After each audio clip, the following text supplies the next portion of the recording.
नमस्कार भक्तजनों, आइए आज हम बृहस्पतिवार कथा का श्रवण करते हैं।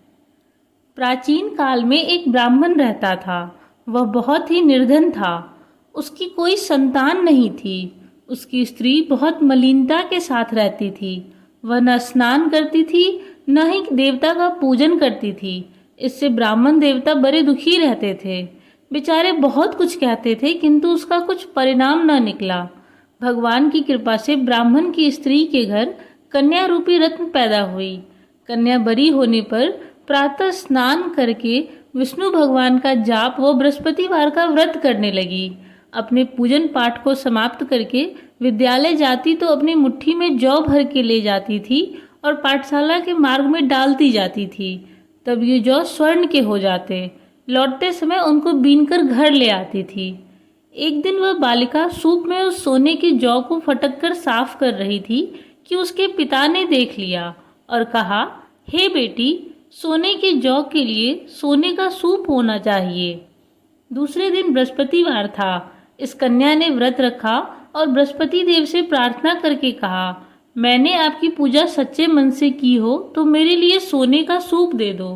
बृहस्पति देव ने उसकी प्रार्थना स्वीकार कर ली। रोजाना की तरह वह कन्या जौ फैलाते हुई जाने लगी।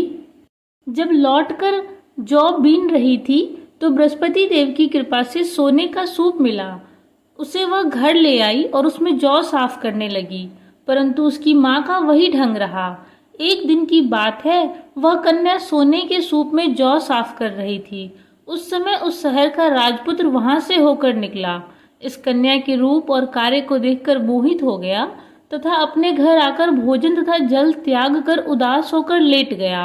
राजा को इस बात का पता लगा तो अपने प्रधानमंत्री के साथ उसके पास गए और बोले, हे बेटा, तुम्हें किस बात का कष्ट है? किसी ने अपमान किया है अथवा और कोई कारण हो तो कहो, मैं वही कार्य करूंगा जिससे तुम्हें प्रसन्नता हो। अपने पिता की राजकुमार ने बातें सुनी तो वह बोला, मुझे आपकी कृपा से किसी बात का दुख नहीं है। किसी ने मेरा अपमान नहीं किया है, परंतु मैं उस लड़की से विवाह करना चाहता हूँ जो सोने के सूप में जौ साफ कर रही थी। यह सुनकर राजा आश्चर्य में पड़ गया और बोला, हे बेटा, इस तरह की कन्या का पता तुम ही लगाओ। मैं उसके साथ तेरा विवाह अवश्य ही करवा दूंगा।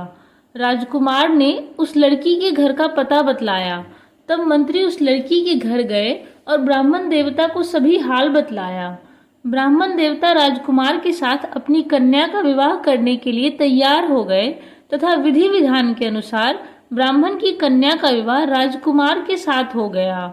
कन्या के घर से जाते ही पहले की भांति उस ब्राह्मण देवता के घर में गरीबी का निवास हो गया। अब भोजन के लिए अन्न भी बड़ी मुश्किल से मिलता था। एक दिन दुखी होकर ब्राह्मण देवता अपनी पुत्री के पास गए। बेटी ने पिता की दुखी अवस्था को देखा और अपनी माँ का हाल पूछा। तब ब्राह्मण ने सभी हाल कहा। कन्या ने बहुत सा धन देकर अपने पिता को विदा कर दिया। इस तरह ब्राह्मण का कुछ समय सुखपूर्वक व्यतीत हुआ। फिर कुछ दिन बाद वही हाल हो गया। ब्राह्मण फिर अपनी कन्या के यहाँ गया और सारा हाल कहा तो लड़की बोली, हे पिताजी, आप माता जी को यहाँ लिवा लाओ। मैं उसे विधि बता दूंगी जिससे गरीबी दूर हो जाए। वह ब्राह्मण देवता अपनी स्त्री को साथ लेकर पहुंचे तो अपनी माँ को समझाने लगी, हे माँ, तुम प्रातःकाल प्रथम स्नान आदि करके विष्णु भगवान का पूजन करो तो सब दरिद्रता दूर हो जाएगी। परंतु उसकी माँ ने एक भी बात नहीं मानी और प्रातःकाल उठकर अपनी पुत्री के बच्चों का जूठन खा लिया।